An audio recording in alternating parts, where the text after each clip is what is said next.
Yeah, it was great. It was, you know, one of my childhood dreams to play main stage Reading and Leeds. And when I was about 21, I said to my friends, we used to come every year, like, I'm not coming back until I play Reading Festival, which I did. And now we've worked through all the stages and now main stage. So yeah, it feels like a really great achievement. And yeah, I thought it was cool. I mean, we were on early and there was a lot of people, so that was great. And yeah, I think it was cool. It just went so fast that I find it hard to, like, you know, the memory of it now is like a blur. But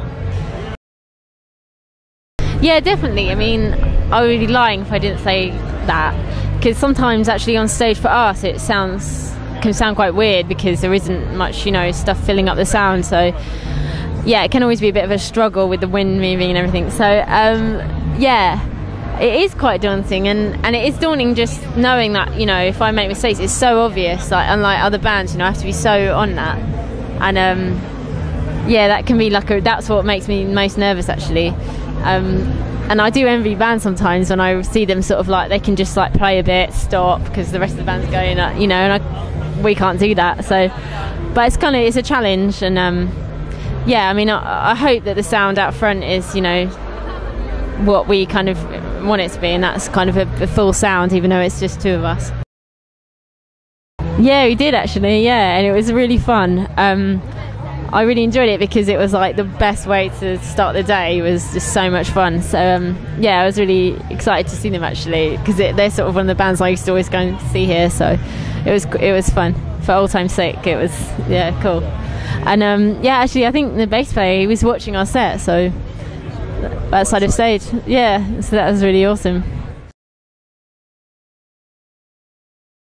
Yeah, I think, well, it's a bit of both, really. I think after making, well, our first record is just, you know, we didn't know what we were doing. We were like, these are our songs, yeah, make an album. The second one, we thought that our first album didn't really quite capture our live sound. It was a little bit more poppy than heavy than we actually were live, and so we really wanted to like fine-tune that and get that down.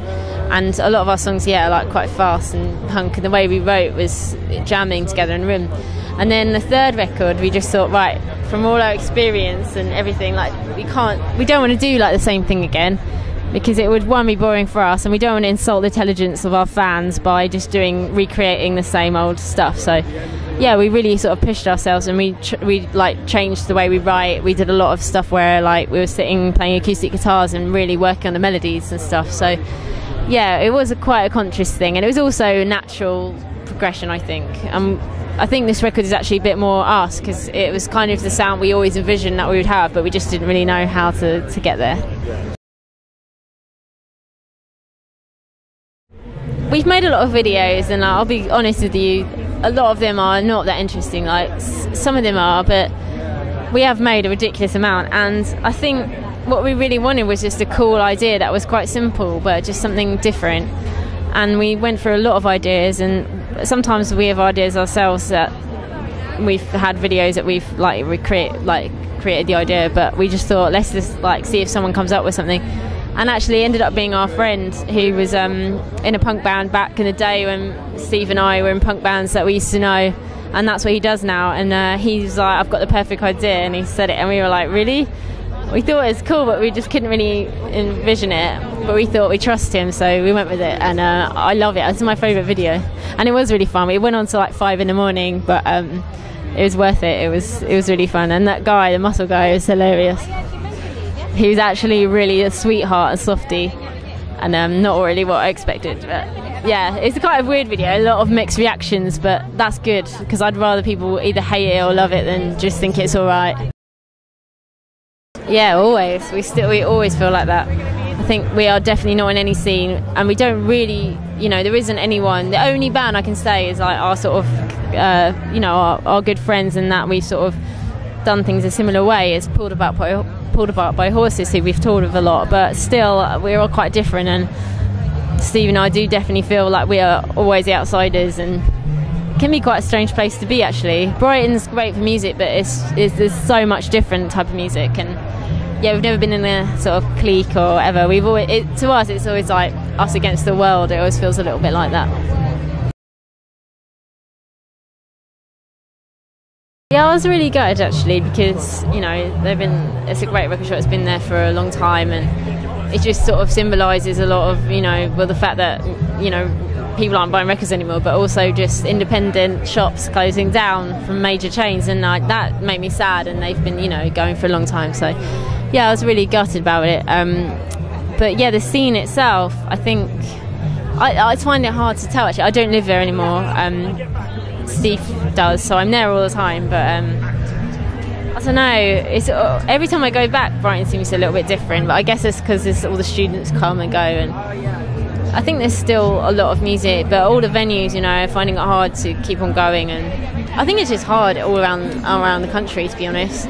No one's got any money to go to shows. It's a weird place, actually, for being in a band, so especially from when we first started. It's changed dramatically in the last 6 years.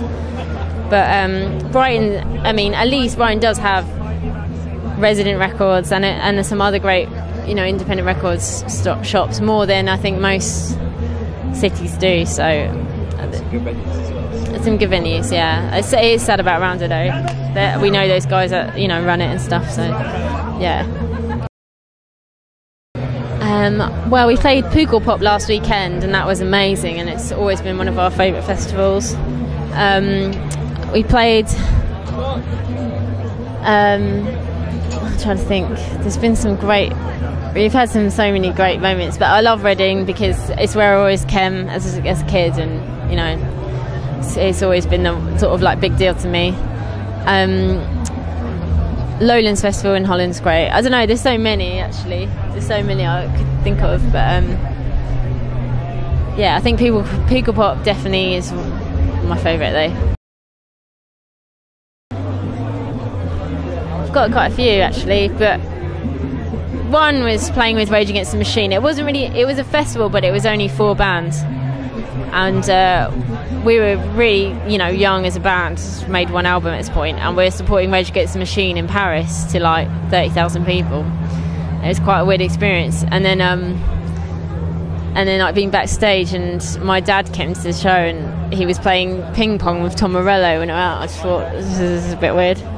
And then the other day we played this festival, I can't remember what it was called. It was in Holland, and I went out front to see what it was like. It's quite a small festival, but all the shops were selling those like dogs that like they jump and they sort of walk and stuff. There's like stall upon stall selling these like dogs, and so anyway I was like, this is just weird, so I bought one and I turned it on, and it had green eyes, and it was really freaky, and I've got it in my flat now. But yeah, that was quite weird. Don't really know why that's all they sold there.